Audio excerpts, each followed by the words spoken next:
Sem delongas, eu queria que você abrisse sua Bíblia no Evangelho de João, no capítulo 9. Evangelho de João, no capítulo 9. O Senhor tem uma palavra para o meu e para o seu coração nessa noite. Quantos aqui desejam realmente ouvir a voz de Deus? Quantos aqui ao final da reunião desejam sair daqui com a certeza: Deus falou comigo hoje? Amém. Deus vai falar com você. Evangelho de João, no capítulo 9.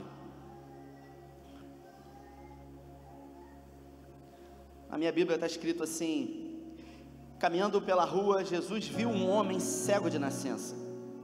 Seus discípulos perguntaram: Rabi, quem pecou, este homem ou seus pais, para que ele nascesse cego?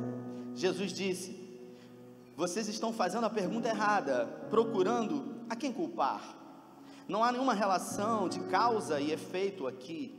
Em vez disso, olhem para o que Deus pode fazer. Precisamos trabalhar com energia por aquele que enviou. Enquanto o sol está brilhando, quando a noite chega, o expediente acaba. Mas enquanto estou no mundo, há bastante luz. Eu sou a luz do mundo. Eu queria ainda orar mais uma vez.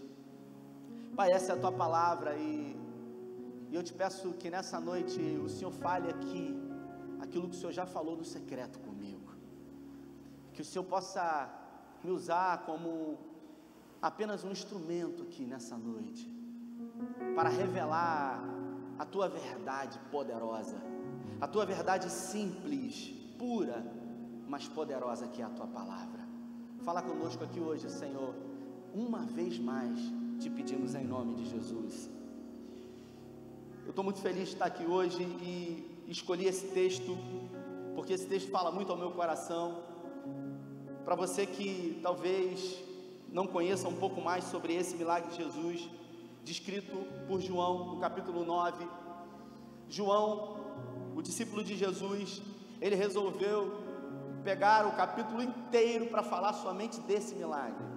É um milagre muito conhecido, e é um milagre que tem algumas características incríveis que eu gostaria de tecer com vocês aqui nessa noite.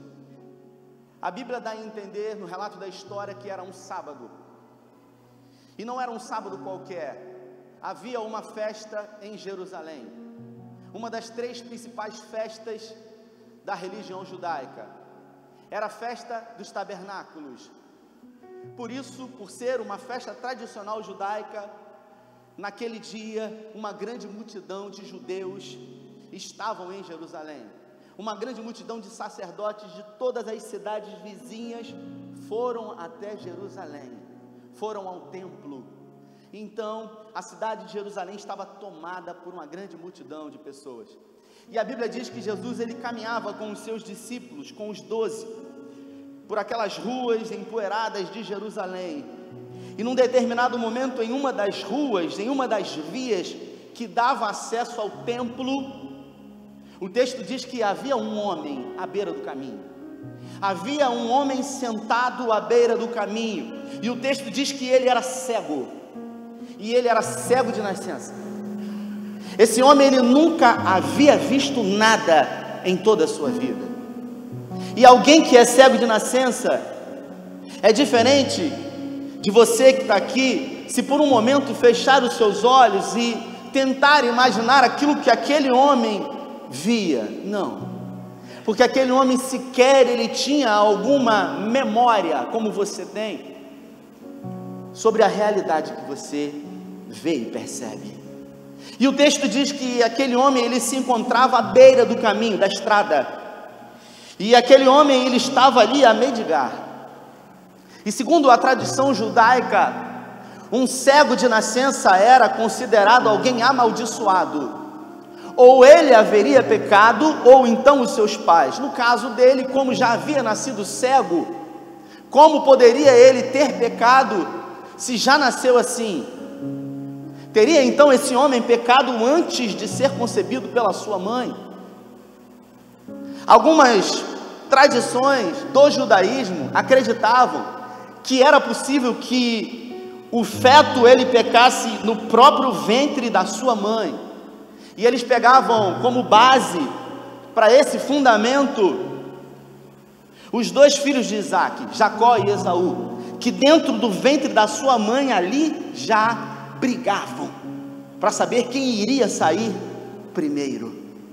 O fato é que esse homem se encontrava ali à beira do caminho, próximo provavelmente ao templo de Jerusalém, um templo muito visitado. Pessoas de todas as cidades da Galileia iam frequentemente ao templo oferecer sacrifícios ao Senhor, ofertar ao sacerdote, colocar diante de Deus as suas necessidades e as suas petições.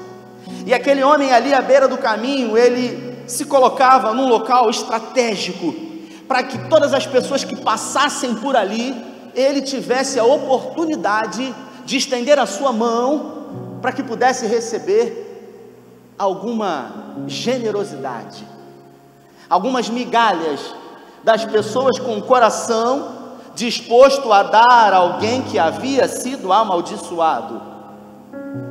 Alguns estudos dizem que esse homem ele tinha aproximadamente 45 anos de idade, e durante boa parte da sua vida ele se encontrava ali. O texto mais na frente diz: durante anos ele estava ali a mendigar, a estender a mão a todos quanto passavam. No primeiro sinal de ruído, de pés andando, aquele homem atentamente se colocava a estender a sua mão, para que de alguma maneira alguém o abençoasse.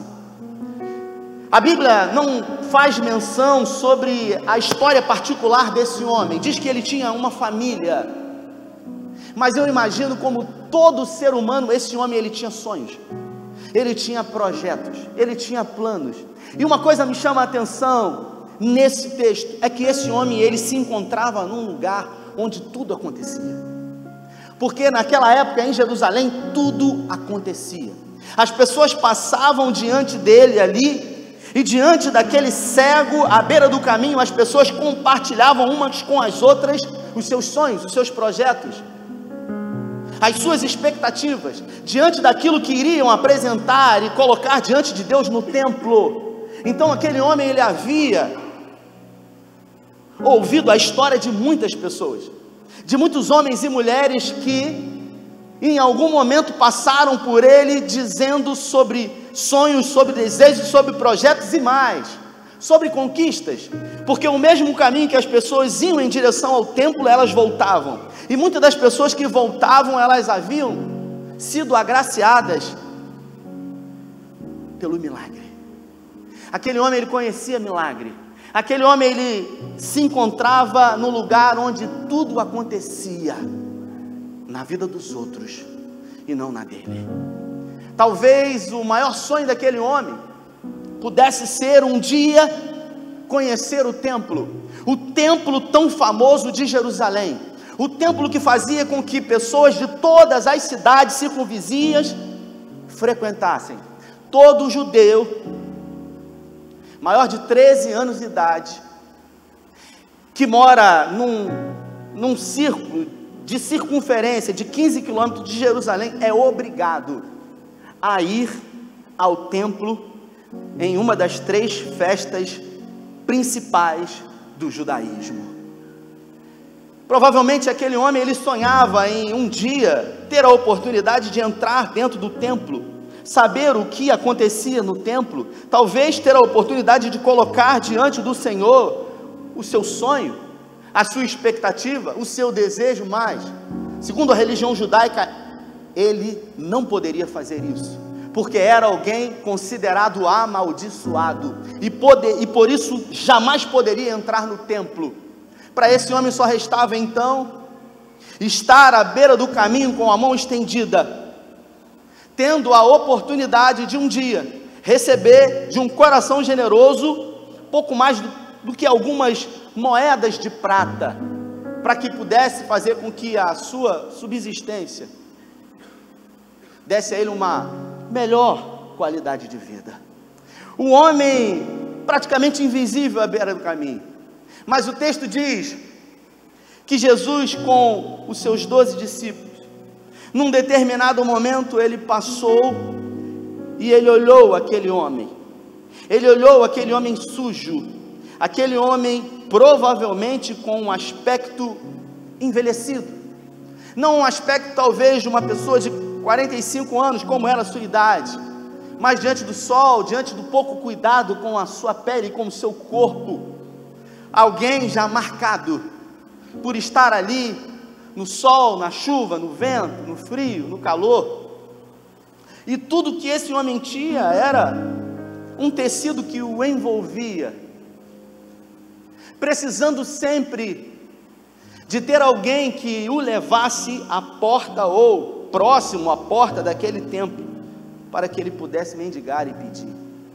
O texto diz que Jesus, ele se aproximou daquele homem, e os seus discípulos fizeram uma pergunta para Jesus: mestre, nos responda a uma pergunta intrigante. E essa pergunta ela ecoa até os dias de hoje, na minha e na sua vida. Os discípulos perguntaram para Jesus: mestre, quem pecou? Ele ou os seus pais para que isso tivesse acontecido com ele? A pergunta ela ecoa até os dias de hoje. Ela só muda a formulação. E a pergunta que cabe hoje na minha e na sua vida, diante de um paralelo a essa realidade, é: por que tanta gente sofre? Por que pessoas boas passam por situações difíceis? Por que sofremos e vivemos um tempo chamado de adversidade, de dor, de deserto, de angústia? Quando a dificuldade bate na minha e na sua porta de uma forma inesperada, a primeira coisa que pensamos é: por que está acontecendo isso comigo? Aquele homem era um homem já desacreditado. Ele já não acreditava mais que nada poderia mudar a situação dele. Afinal de contas, eram 45 anos. E é bem possível que, diante do estigma que foi colocado sobre ele, de amaldiçoado, de impuro, de mendigo, de necessitado, de pecador, que ele tenha acreditado nisso, e até realmente aceitado a ideia de que ele não era merecedor do amor de Deus, de que de alguma maneira esse amor de Deus ele veio para alguns, um grupo seletos, não para ele. E isso faz com que ele assuma um rótulo de imerecedor do amor e da graça e do favor de Deus. Eu me converti com 19 anos de idade. Com 19 anos de idade eu levantei a mão para o Senhor, vivendo um momento muito delicado da minha vida. E eu me lembro que quando eu me entreguei ao Senhor, eu me entreguei de todo o coração. E após alguns meses de eu ter entregado a minha vida ao Senhor, algumas pessoas vieram até a mim e disseram: Deus tem um plano na sua vida, Deus tem um propósito na sua vida, Deus tem um chamado para você, jovem, Deus tem algo separado para você. E não foram uma, duas ou três vezes que eu ouvi essa palavra direcionada para o meu coração. E os anos se passavam e eu confesso que isso me produzia muita dúvida acerca das palavras proféticas que eram deliberadas sobre a minha vida. Deus tem um plano para você, Deus tem um projeto para a sua vida. E em alguns momentos eu perguntava: que plano é esse? Que projeto seria esse? Se o Senhor está falando isso, eu gostaria que Ele fosse mais específico, que Ele fosse mais claro, que Ele fosse mais evidente. E o tempo se passou e as respostas para isso não vieram.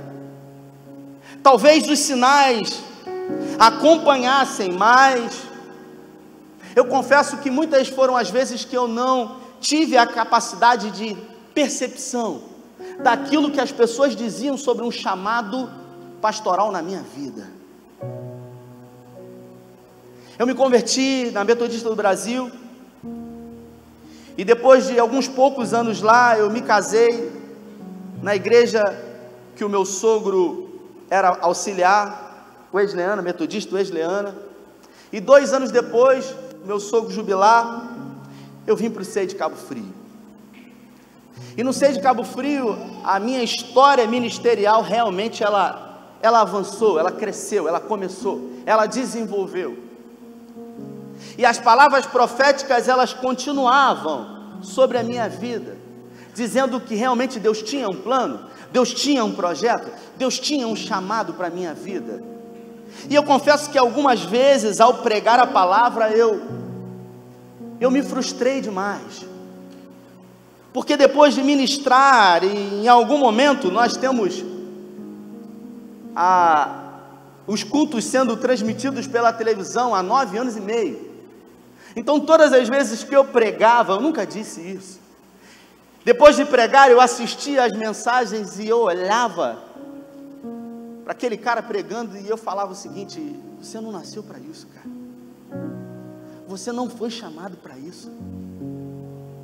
Eu sempre tive um senso crítico muito apurado, eu sempre fui muito dedicado, eu sempre tive muita dificuldade na escola, na época de escola eu sempre tive muita dificuldade, eu nunca repeti de ano, ficava em recuperação em matemática, em física, em português, e com muita dificuldade eu passava, nunca repeti, mas eu confesso que eu tinha muita dificuldade, e eu achava que de alguma maneira eu não tinha, sabe, a habilidade que as outras pessoas tinham. Eu me lembro que tinha um amigo da escola, que quando, na época de prova, eu chegava para ele e eu perguntava para ele assim: e aí, cara, você estudou?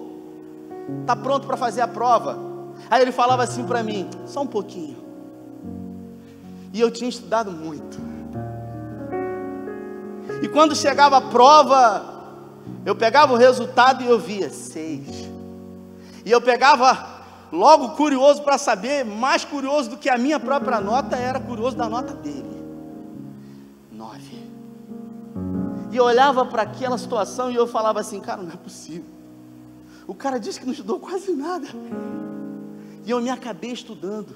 Eu devo ter algum problema. Eu tenho dificuldade. Eu tenho hoje o que na psicologia a gente aprende: déficit de atenção. Eu devo ter algum problema. Então foi criado em mim alguns complexos limitadores sobre a minha capacidade.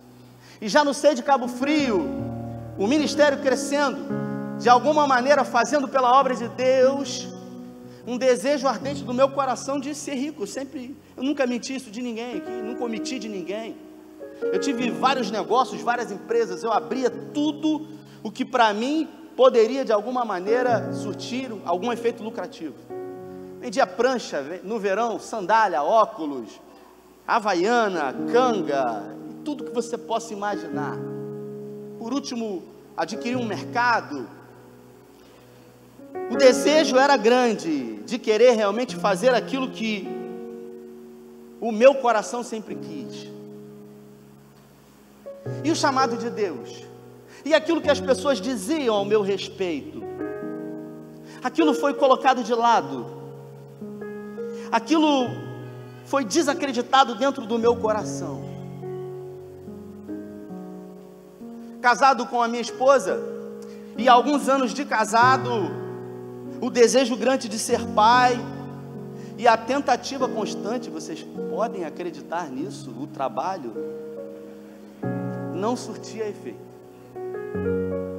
E por muitas vezes, por habitar, assim como esse cego, no lugar onde tudo acontecia, mas na vida dos outros e não na minha, eu me frustrei.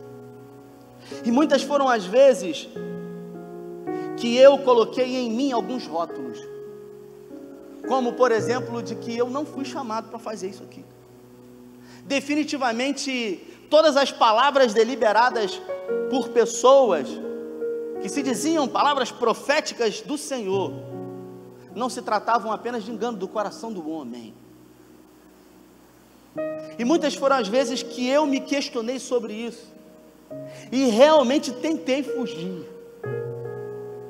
Quem conhece de perto sabe, não desejando realmente fugir do chamado de Deus, mas desejando sair daquilo que as pessoas realmente falavam da carne, e não propriamente vindo da parte do Senhor. Há 6 anos atrás, há 6 exatos anos atrás, a minha vida mudou. Jesus me tocou.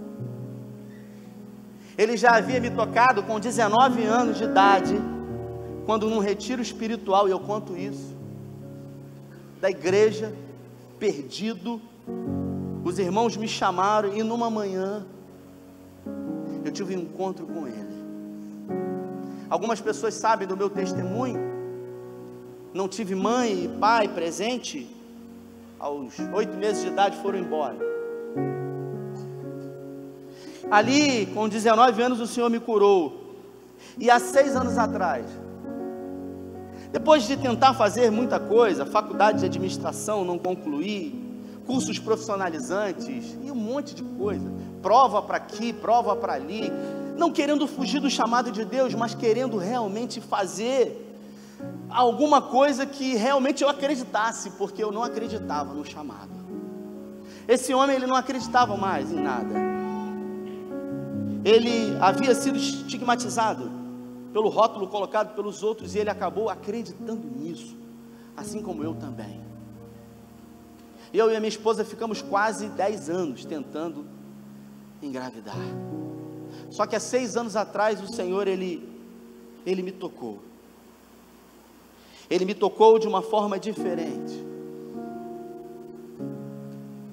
Eu estou há 2 anos para terminar o curso de psicologia.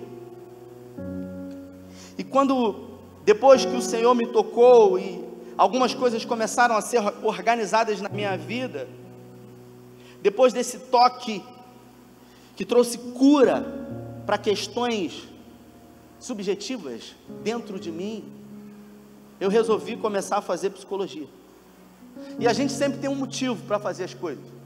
E o motivo que eu escolhi, e você escolhe o motivo que você quer, o motivo que eu escolhi foi o seguinte: eu vou poder ajudar as pessoas mais. Porque se eu ajudo aqui, então de alguma maneira eu vou poder ajudar lá. Mas isso era uma mentira.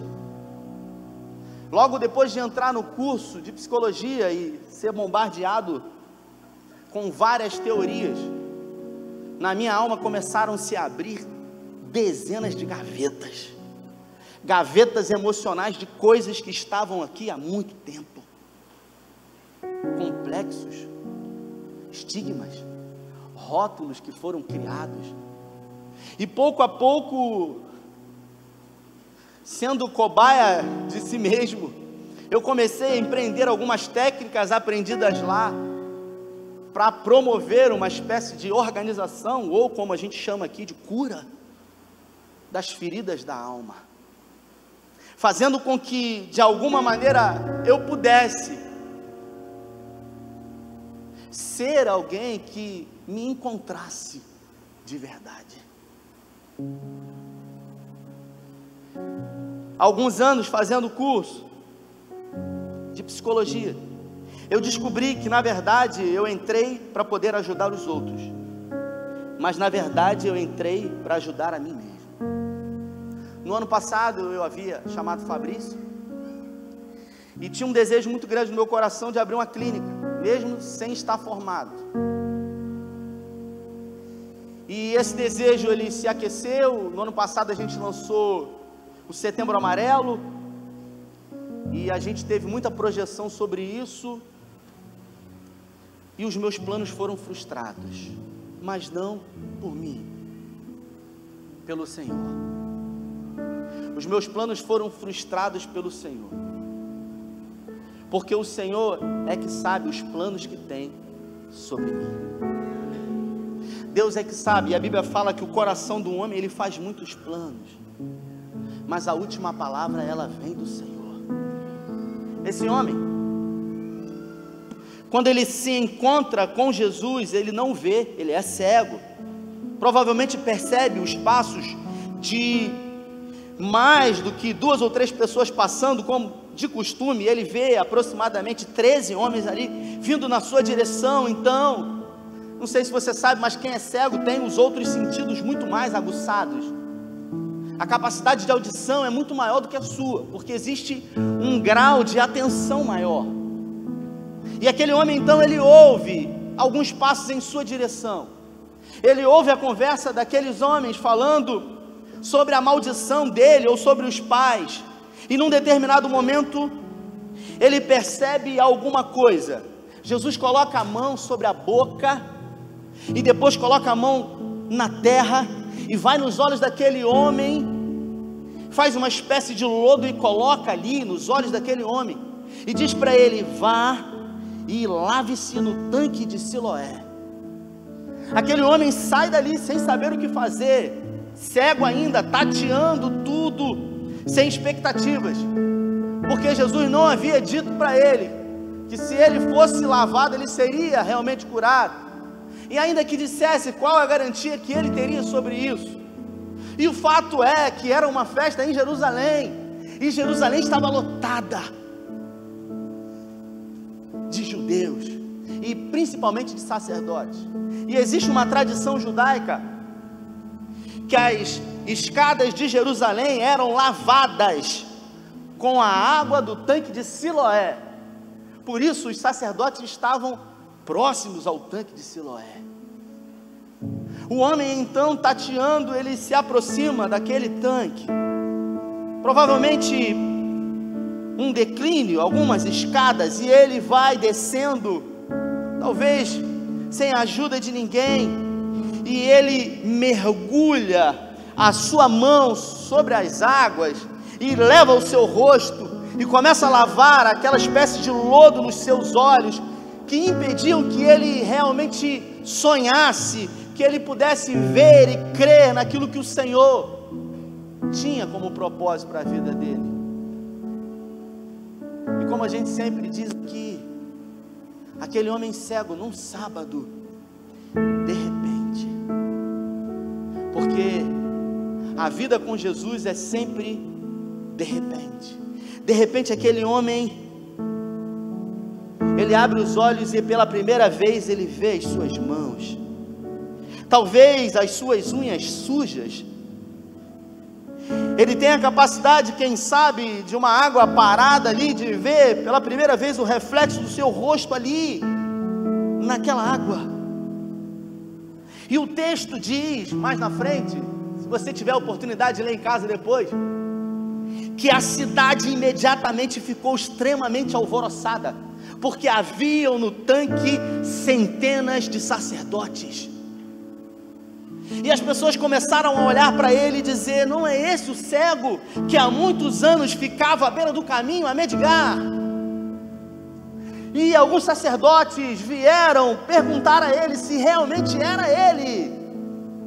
Mas havia um sonho no coração dele. Provavelmente o sonho daquele cego era visitar o templo. E agora, uma vez que não era mais cego, ele poderia ir ao templo, porque ele havia sido curado. Agora não havia mais impedimentos para ele. E o texto diz que ele não foi livremente ao templo, ele foi convidado para ir ao templo pelos sacerdotes. E o texto diz que ele foi convidado, mas ele não foi convidado como um convidado de honra. Ele foi convidado para um interrogatório. E eu imagino, diante dos anos que ele ficou à beira do caminho, ouvindo as pessoas falarem sobre o templo, falarem sobre os sacerdotes, sobre o trabalho dos sacerdotes, sobre as orações que eram feitas, sobre os sacrifícios que eram oferecidos ao Senhor, e sobre todo tipo de ritual que havia naquela época no templo. Quanta imaginação! Quanta imaginação aquele homem teve sobre como seria, o que aconteceria. E agora ele é convidado para um interrogatório. E durante anos, expectativas de saber sobre a religião judaica e sobre a santidade dos sacerdotes, sobre o nível e grau de profundidade que esses homens tinham com o Senhor. Porque as pessoas, elas acham às vezes que por um homem ter um título de pastor, ele de alguma maneira, ele tem uma proximidade maior com o Senhor, ele tem um negócio. É como às vezes eu digo aqui, a gente prega, traz uma palavra e a gente fala para que você ore ao Senhor, porque o véu foi rasgado, não existe mais impedimento, não existe mais mediador a não ser Cristo. Não existe mais, nós fomos feitos sacerdotes, você agora é o sacerdote, você tem acesso ao Senhor.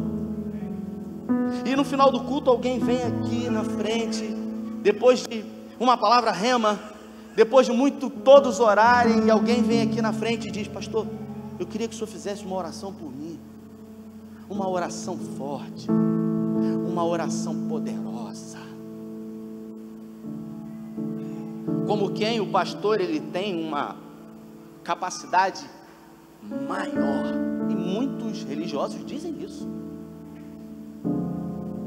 Aquele homem agora, ele começa a perceber que tudo aquilo que ele imaginava e idealizava sobre o templo era uma mentira, porque ele se vê diante de profissionais da religião, não alegres com o milagre que havia acontecido na vida dele, mas preocupado com uma coisa apenas: por ser um sábado e por ter sido curado por alguém que se dizia ser o Messias.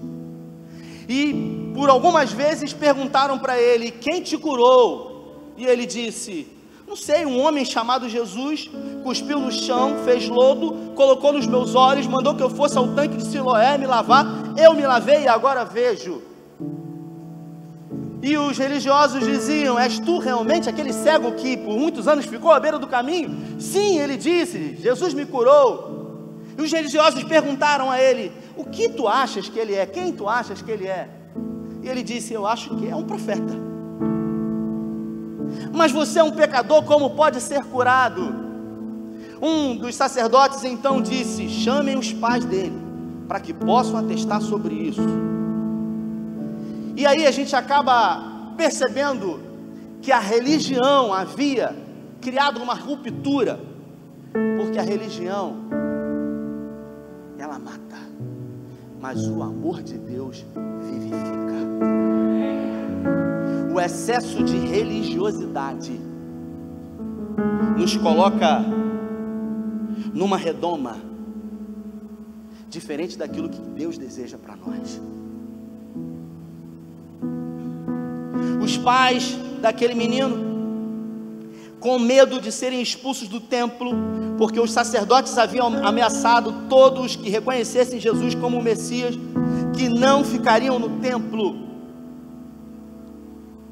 Aquele homem, pai daquele cego, que outrora era cego, que agora havia sido curado, carregava também nele um estigma de provavelmente pecador e amaldiçoado, porque ou o cego pecou, ou o seu pai. Então, os pais chegam diante dos sacerdotes, e os sacerdotes perguntam: é esse o seu filho? E ele realmente nasceu cego? Sim. E eles começam um interrogatório com os pais daquele homem, até que a mulher ou o pai dizem o seguinte: olha, ele já é grande, pergunta para ele, eu não quero me meter nisso, porque essa história dele ser cego já trouxe problema demais para a nossa família, já trouxe muita divisão para nós. E o texto não dá margem para você perceber em momento nenhum uma alegria dos pais em ver o filho que outrora era cego e agora vê pela primeira vez os seus pais. E eu quero crer com isso que provavelmente havia uma ruptura naquela família. A religiosidade havia separado aquela família. Mais uma vez os sacerdotes se dirigem ao cego perguntando para ele: diga para nós, quem te curou? Ele disse: eu já falei, vocês não estão percebendo. E eles disseram: você é um pecador. Ele disse: se eu sou pecador, se eu não sou, eu não sei, eu sei que eu era cego e agora eu vejo. E fale mais sobre esse Jesus. Ele disse: eu não conheço, mas pelo que vocês estão falando, vocês estão querendo ser seguidores deles. E aí os sacerdotes se levantaram e disseram: seguidor dele é você, porque nós somos seguidores de Moisés. E o texto diz que aquele homem, que provavelmente, eu conjecturando, tinha como sonho conhecer o templo, porque durante 40 e poucos anos ele estava ali à beira do templo. Aquele homem, ele foi expulso do templo. Os religiosos expulsaram ele do templo. E é exatamente nesse momento que a Bíblia diz que Jesus foi ao seu encontro. E Jesus foi ao encontro desse cego, que agora já não era mais cego de uma cegueira física, mas ainda era cego de uma cegueira espiritual. Porque existem pessoas que têm a visão, mas ainda assim são cegas, porque não conseguem perceber. As pessoas, elas até têm a visão, mas elas não têm a percepção. Assim como esse homem, que já não percebia mais. Ele havia sido curado pelo Messias. Os seus ouvidos, a sua audição era aguçada. Diante daquilo que Jesus disse para ele fazer, imediatamente ele foi e fez. Só que agora, ao sair do templo, Jesus se apresenta diante dele. E eu queria que você prestasse atenção nessa conversa. No versículo 35, Jesus soube que eles haviam expulsado, procurou por ele e o achou. Então perguntou: você acredita no Filho do Homem? O homem disse: Senhor, mostre-o para mim, para que eu possa crer nele. Jesus disse, preste atenção, o cara era cego 45 anos, e quem é cego, como eu disse, tem os outros sentidos aguçados. Então a capacidade de audição dele era maior do que a minha e a sua.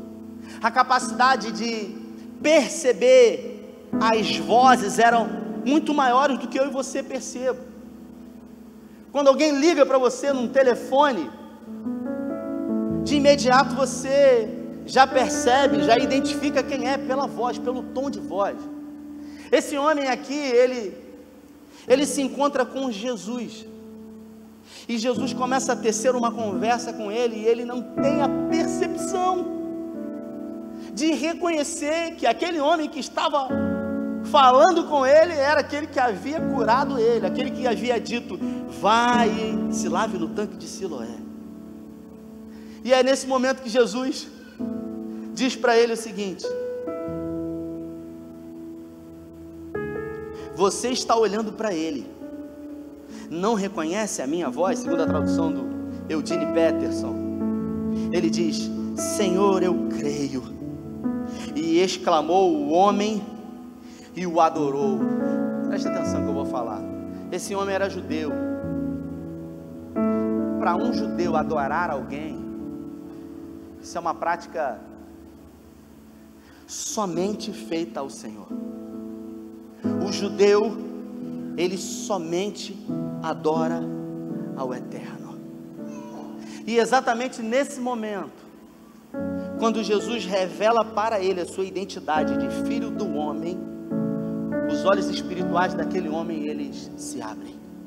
E o texto diz que aquele homem, ele se prostra diante de Jesus e o adora. Jesus, pela segunda vez, teve um encontro com esse homem, porque Jesus nunca faz nada pela metade. Jesus, ele sempre conclui a obra que ele mesmo começou. Aos 19 anos ele me salvou. Alguns anos depois, ele falou sobre um propósito dele na minha vida. Alguns poucos anos depois, eu havia me perdido dentro desse mesmo propósito, confuso. Sobre que propósito é esse? Que chamado é esse? Que missão é essa? E por isso Jesus, ele precisou completar a obra dele na minha vida. vindo ao meu encontro num dia, no Monte Celeste. Logo eu que não gosto muito de monte, não tenho nada contra quem vai. No meio do Monte Celeste, quando eu subi de uma forma despretensiosa, eu já havia parado, eu já havia desistido do chamado de Deus que as pessoas diziam para a minha vida. Eu tinha 5 ministérios aqui na igreja, eu havia entregado todos. O 6 estava se mudando para cá, e eu um a um fui entregando todos os ministérios. Observe, eu não estava desviado, mas eu estava parado no caminho. Eu estava parado no caminho. Eu estava onde tudo acontece, na vida dos outros, mas não na minha própria vida. Eu já não tinha mais esperança, eu já não tinha mais expectativa sobre o chamado de Deus na minha vida. Lá, naquele fim de tarde, nosso irmão Isaías pode subir, por favor? Naquele fim de tarde, eu me lembro como se fosse hoje, claramente. Eu, na metade daquele monte, encostei em um cercado que havia, e de uma forma muito despretensiosa, esperando o casal que estava com dificuldade, que havia me pedido oração. Eu estava em Unamar, eu tinha um mercado em Unamar, estava voltando para cá, e quando eu voltei, eu falei, vou encontrar com esse casal no meio do caminho, para ficar mais fácil. Falei, vamos encontrar no Monte Celeste. E no meio daquele monte, eu encostei, irmãos, assim, numa grade, num cercado de madeira, que eu nem sei se tem, muitos anos que eu não vou lá. E ali eu encostei, e eu vi algumas pessoas subindo, me cumprimentando, a paz do Senhor, a paz do Senhor. E eu encostado naquele monte, eu olhei para cima de uma forma despretensiosa, e eu disse, Senhor, eu vim aqui orar pelos outros, mas eu estou precisando mesmo falar com o Senhor. E de repente o Espírito Santo do Senhor, ele desceu, e ele falou comigo, e ali não mais através de terceiros, ali não mais através de meias palavras confusas, Deus tem uma obra na sua vida, de uma forma clara, de uma forma visível, perceptível, de uma forma poderosa. O Senhor falou comigo acerca de um chamado.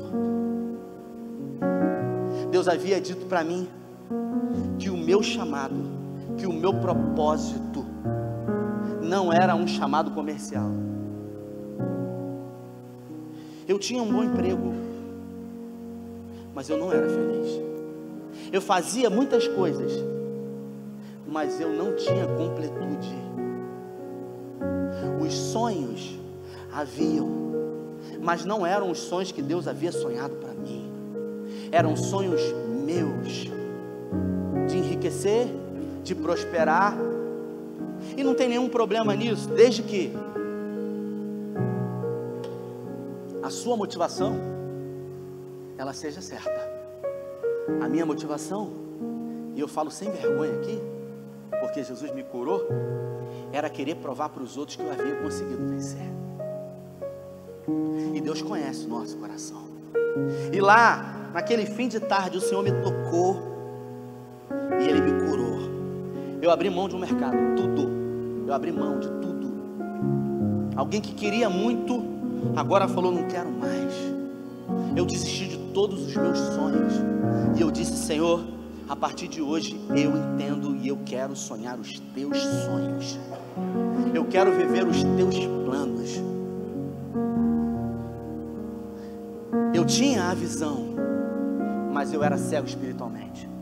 Eu não conseguia perceber aquilo que as pessoas diziam, aquilo que os sinais mostravam. Todo mundo via, menos eu. Eu queria que você se colocasse de pé.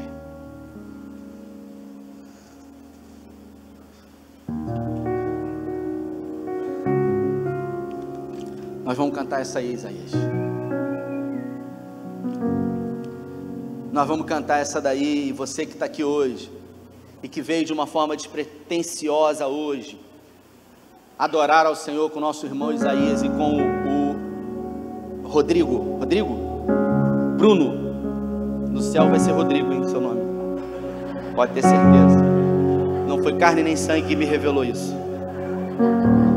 Você veio aqui hoje de uma forma despretensiosa, alguém te convidou, falou, pô, vamos lá, você tem um ministério, alguém disse para você assim, ei, ó, Deus tem uma obra na sua vida, Deus tem um chamado para você, só que você fez e não deu certo, você tentou e não conseguiu, em algum momento, um senso crítico dentro de você, disse o seguinte, será que realmente eu tenho mesmo um chamado? Será que realmente eu tenho esse chamado de Deus na minha vida? Será que isso não é coisa da minha cabeça? Será que isso não é coisa de homens? E hoje você está dentro da igreja, mas você se encontra cego espiritualmente. Você se encontra perdido, mesmo no caminho. Você está no lugar que tudo acontece na vida de todo mundo, menos na sua vida. Só que eu quero dizer para você que o de repente do Senhor vai acontecer na sua vida hoje. Não porque eu desejo isso, mas porque o Senhor te ama. E a Bíblia diz que assim como na vida desse homem cego, o Senhor, Ele nunca faz nada pela metade. E se Ele tocou na sua vida em algum momento, se Ele foi ao seu encontro e fez com que a graça alcançasse o seu coração, mas hoje você tem mais perguntas do que respostas, independente do seu ministério, se você é pastor, se você é evangelista, se você é um cara que entrou na igreja pela primeira vez e está perdido. Enquanto nós vamos adorar o Senhor, e eu vou poder dizer que cantei com Isaías, você vai ter a oportunidade de vir, não diante de mim, mas diante do Senhor, assim como eu subi aquele monte despretensiosamente. Então eu não quero que você coloque nenhuma expectativa no seu coração. Venha, porque o Senhor está aqui para surpreender você, para fazer na sua vida aquilo que Ele tem feito na vida de muita gente, inclusive na minha, que estou aqui hoje testificando isso. Ele vai reafirmar dentro de você o seu chamado. Sai do seu lugar em nome de Jesus, não espere a música.